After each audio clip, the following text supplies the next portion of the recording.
Everyone, welcome back to FPL Fran. Today's video is going to be my Game Week 12 transfer plans. I'm recording this video a little bit later, obviously. We're actually in the middle of the international break. Some of the football games are already going on. I'll be staying tuned to that. But I think given the position that I'm in FPL, the reason why I've sort of delayed in terms of my transfer plans is because I don't have too much to do. And I'm in a phase where I think I've almost locked myself into a team that I think is really nice, that I do like. But there aren't too many moves to sort of improve it. And the team is a bit one-dimensional. We can talk about that in a moment, but just in terms of recapping Game Week 11 itself, we got 43 points. That sent us to 155k in the world. You know, two decisions that I kind of omitted didn't go sort of my way. So that was Saka captaincy, which I was generally considering this week because of the full penalty share guaranteed compared to, let's say, the matchup, let's say, versus Burnley, where Gyökeres easily could have, for example, taken penalties on that match. I like the idea of having the full sort of pen share with Saka versus Sunderland as something to compete versus Haaland, but ultimately I just settled on Haaland. I think given the chances that Haaland had, I don't really feel too bad about that decision. In terms of Dewsbury Hall versus Senesi versus Anderson, once again, I don't feel too bad about it, but it's one of those things where it just shows you, of course, I mean, like, people can haul, and that is something you can't really stop. Like Dewsbury Hall, most of the value towards him is purely through set pieces. This was the one set piece assist that he got finally when I didn't play him. And of course, it was a great game. Maybe sort of revisiting it, it was always going to be Anderson versus Dewsbury Hall. I think the reason why I backed for Anderson is actually because I felt like the DEFCON was relatively guaranteed. And as it turns out, Dewsbury Hall actually got, I think, his first DEFCON of the season. So quite impressive. And he was actually averaging less than 6, almost like Seabrits per game. So of course, a little bit of an unfortunate circumstance where this is on paper one of Dewsbury Hall's best games in recent memory, and I haven't been able to take advantage of it. I guess in terms of like pure value, the clean sheet odds for Senesi were a little bit lower than Anderson, so maybe if I really wanted to revisit it, I guess the best theoretical team that I could have put forward was probably something like Dewsbury Hall and Anderson. But I don't love, pitting two teams together. I kind of almost like maximizing my outcomes. I probably chose wrong. And I think looking at that game, watching that game as well, Fulham were really poor. And that's probably just something to sort of keep in mind of the season in terms of team strengths, that they have been really, really unimpressive. And I think that sort of piece to, let's say, their team being quite a good defense from at least the last 2 seasons past, I don't know. It feels like that generally is slipping, even though there haven't been a lot of changes towards that team. Like, if anything, Tete's fit and playing, but and Anderson's getting DEFCON, but there's not much really to sort of be enjoying from this Fulham side. At the same time, of course, Bournemouth conceded 4 goals.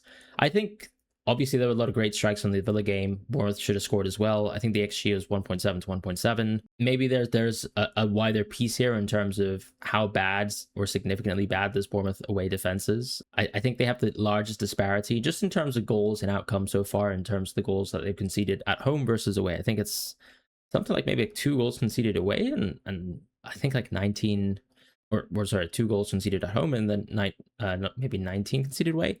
I'll have to revisit that stat, but pretty alarming. Although, do we have enough sample size? I don't think so necessarily. I think generally speaking, Bournemouth have been, for the most part, a good defense. But yeah, we've seen recent performances where there's huge slippage, and that Crystal Palace game, I think, is the biggest reflection of one of those games where, in terms of underlying stats, they really kind of rolled the carpet out for Crystal Palace. Whereas with this Villa game, I think conceding 1.7 is high in terms of XG, but not as high as, for example, let's say in recent other games, like, for example, Man City. As far as Semenyo, him missing the penalty, I think it's just unfortunate. You just have to take that for what it is.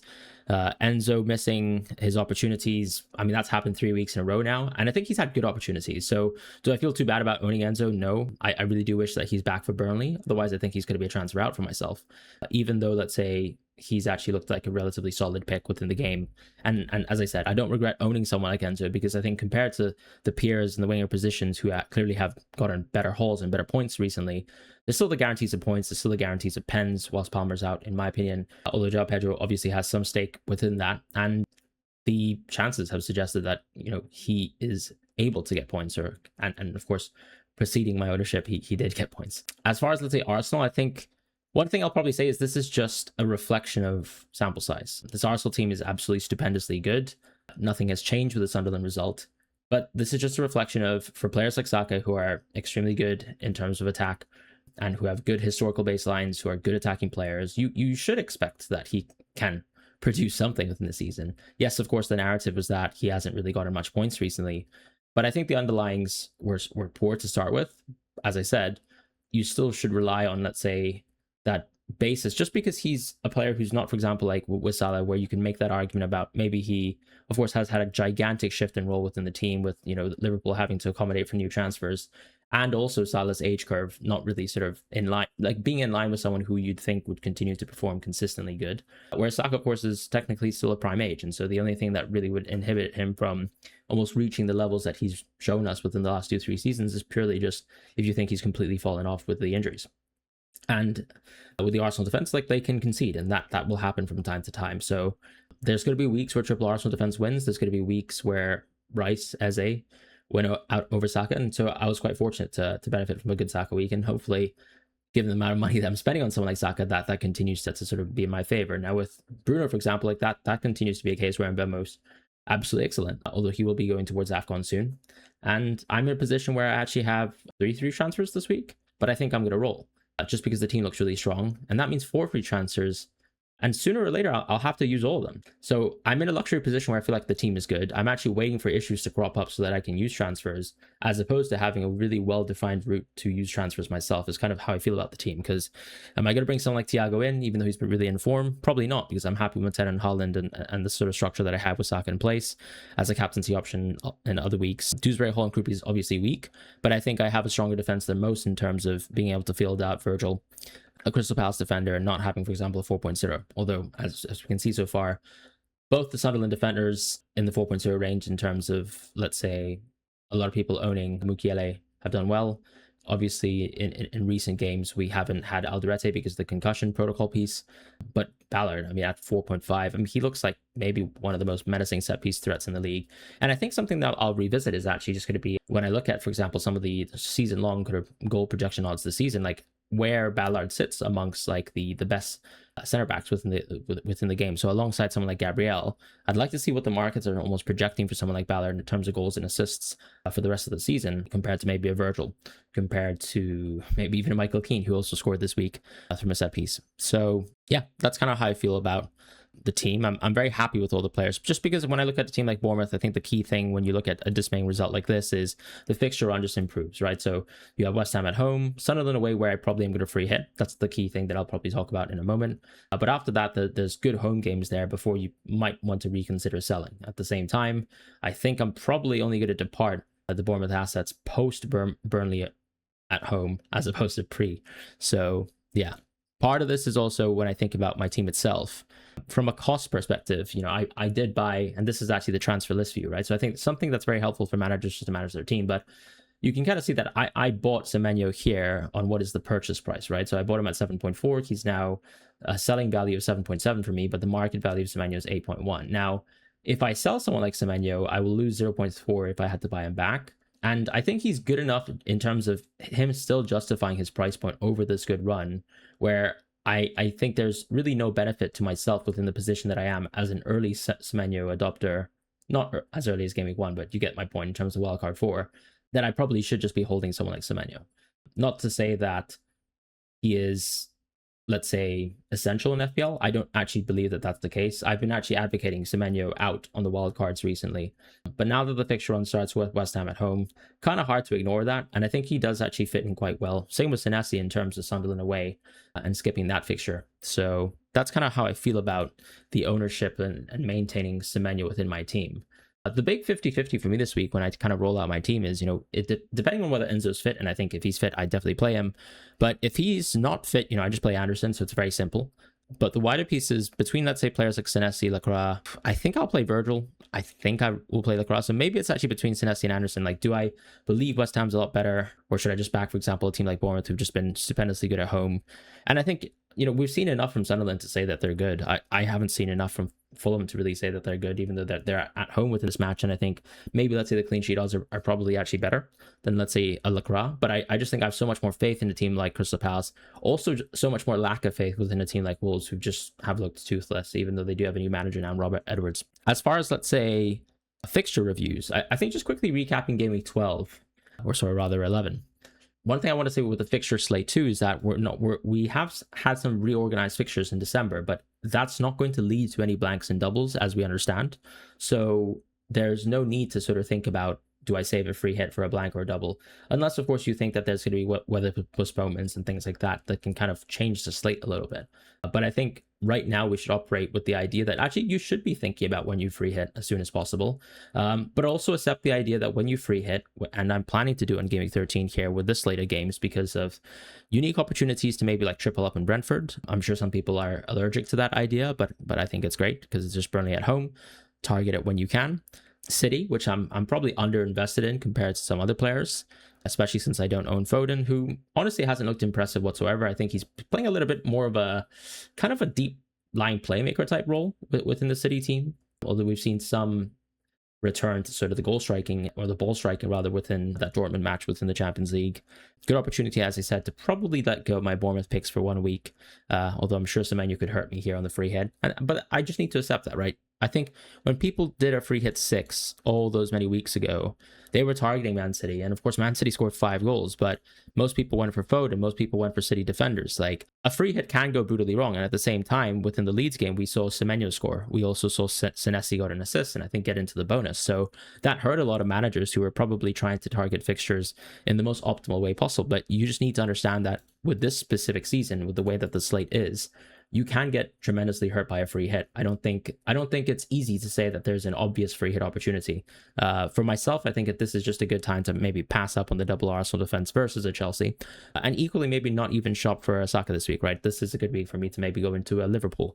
So, doubling up on, let's say, Salah and Haaland seems much more fun in this context, and maybe even within, let's say, Crystal Palace versus United, a good opportunity to maybe not own Bruno for a match, in my case.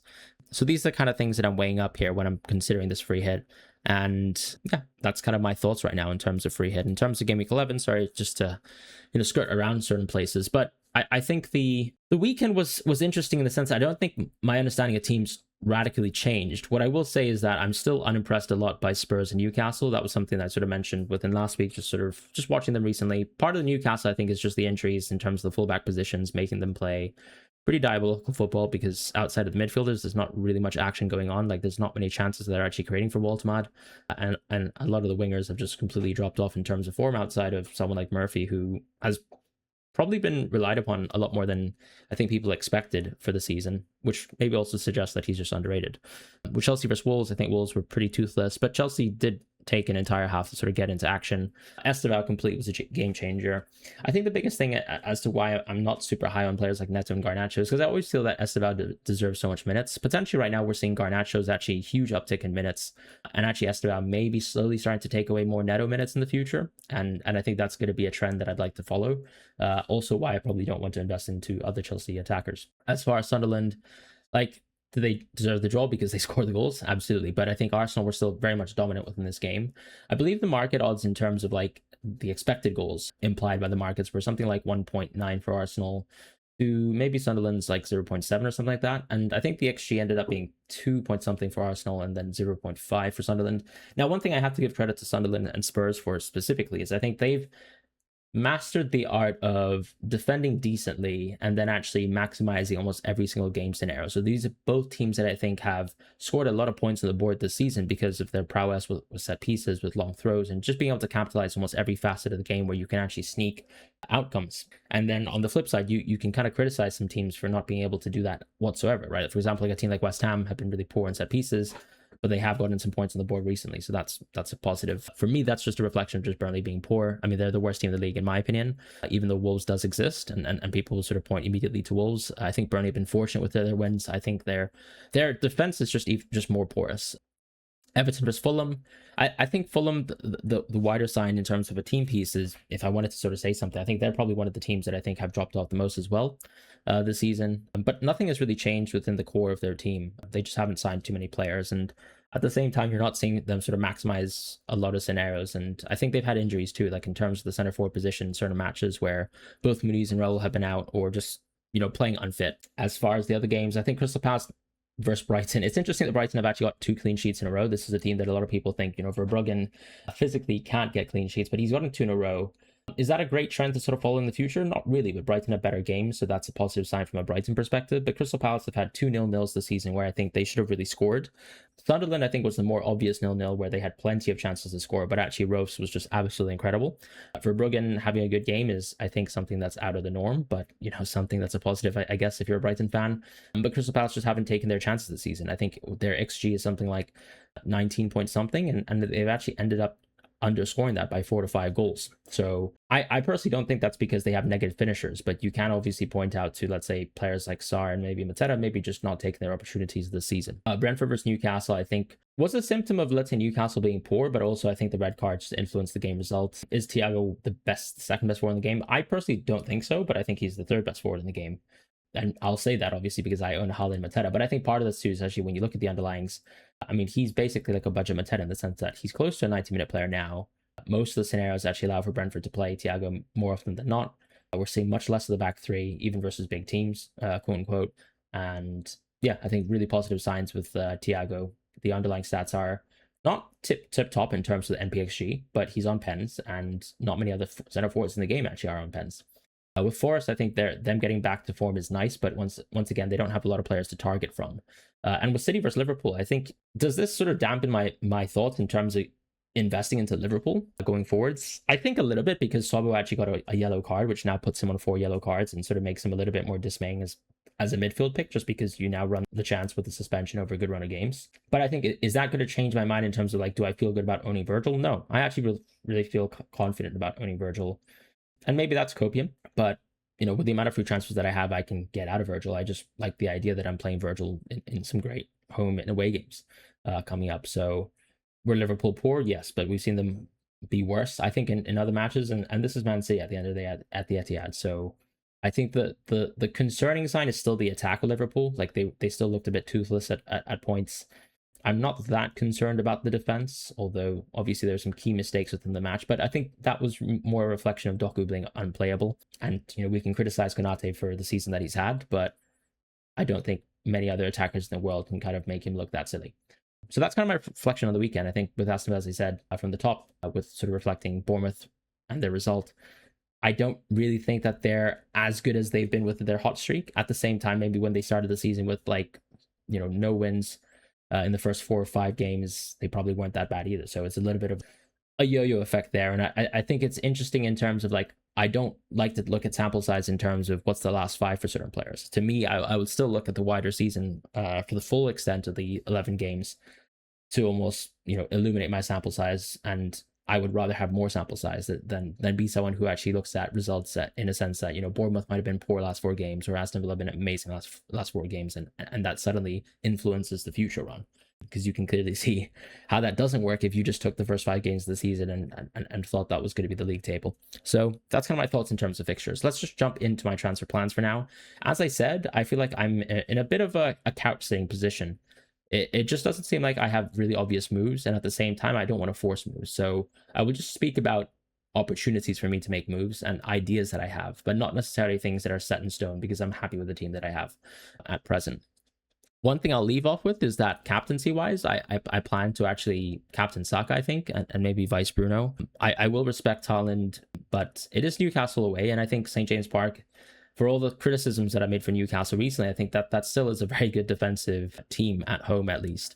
And I'll take my chances with someone else for sure. That's 100%. So we're back here with the Fantasy Football Hub, my team pick and rating tool. As I use every week, this is the tool that allows me to effectively look at my live rank and then just actually, pick and make the transfers that I want to make with my team. So I can optimize my team for this week. Clearly the assumption I think with the model is that Enzo's not available. I think there's some sort of tax here in terms of, let's say, the projected numbers, because he's playing Burnley away.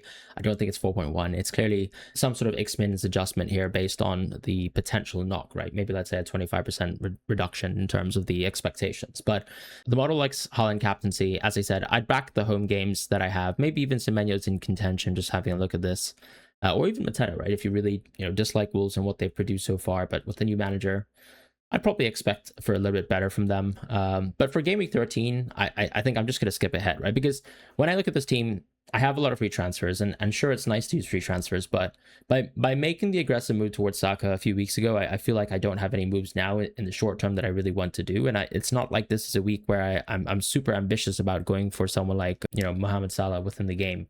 Still not that confident in him, and I'd still almost like to bet against him. I think this is very logical for a lot of people who've just watched him so far, but it's always a case where, given that, let's say, if a lot of people have teams similar to myself, there is a competitive advantage in always going for, I guess, a proven pick like Salah, who still has returned a little bit this season. It's not like he's been completely inept, but good XG, for example, versus Man City, very, very poor season in terms of underlyings overall. Is an opportunity here with the Liverpool fixture run to go into Salah? Absolutely. But I almost think that I have a low ownership player in Saka that I actually quite like, and I'm skipping one of his worst fixtures to kind of enable Saka being a very viable hold against, let's say, the potential Salah play that I have within my own team. And it almost feels like Virgil's enough for Liverpool. So with Gameweek 13, I'm just going to free hit here. So what I can easily do is just set up the free hit strategy, which I have done already. So the model will sort of take that into account. The big thing on Gameweek 14 and 15 is these are the weeks where, when I actually look at my team, is it that bad? Not really. So this is a 95% rated week. I can optimize the team to make it better. It's a 97 here. If I optimize this week, it's 94. So I think the wider question is, is Enzo fit? Is Palmer back? Because if Palmer's back, maybe I have a reason to sell someone like Enzo. And I can always sell someone like Enzo towards Sobo, who might be better than Enzo over this run regardless. Despite sort of me mentioning, of course, the suspension piece on Sobo, I think there's an opportunity as well to go for Minte, who I absolutely adore.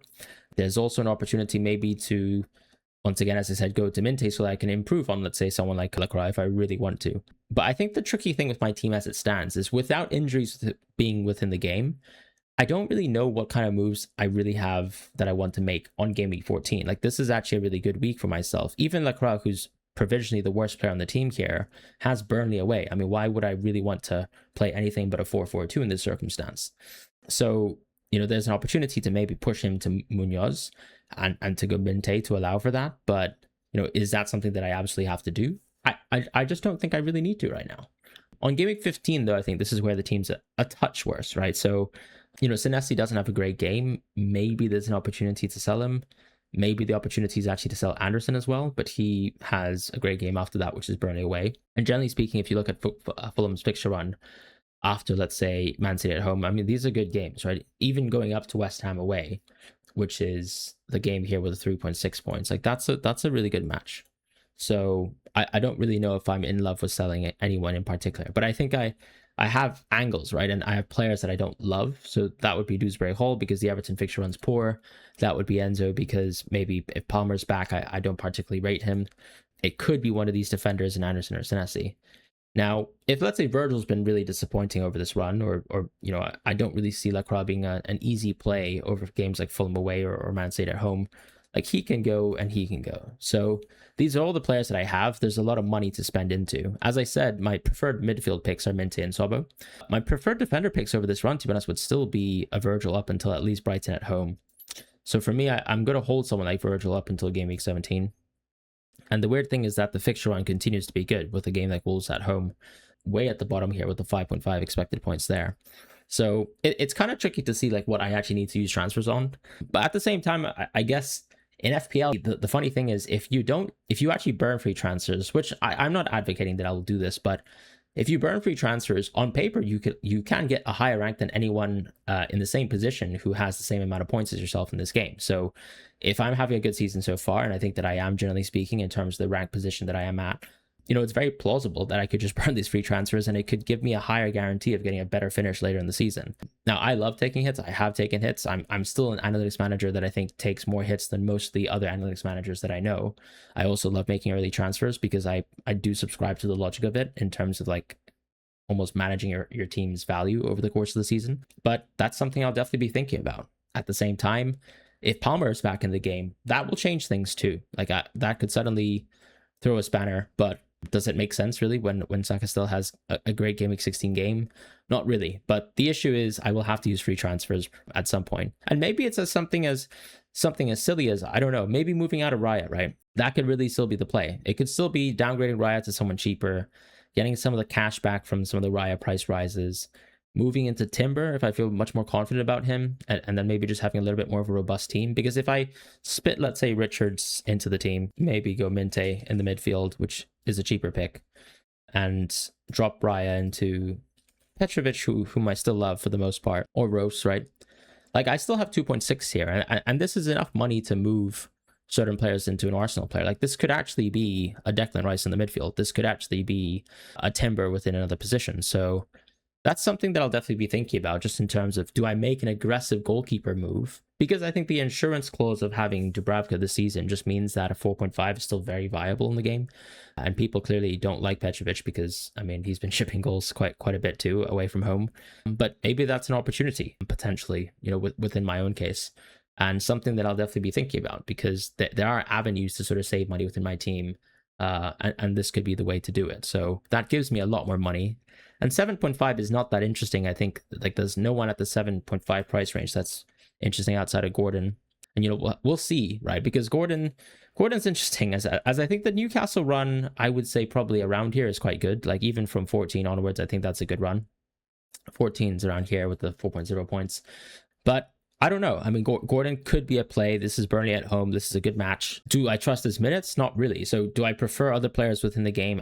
Absolutely. Like, I still think I like a lot of the 6 million type midfielders over a Gordon at this moment in time. And I think most people would generally agree with me. But Rice, with the sort of price that he's at, maybe he's the one. And so that could be a way to do it.